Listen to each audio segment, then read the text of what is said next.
Хочу представить вам водопадик с небольшим прудиком. Пруд имеет глубину 80 сантиметров. Чаша сделана из бетона. Водопад с натурального камня. Песчаник. Есть элементы морского камня. Высота примерно 1,50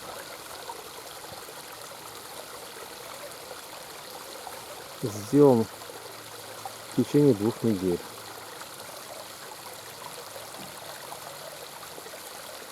Кому интересно, пишите, звоните.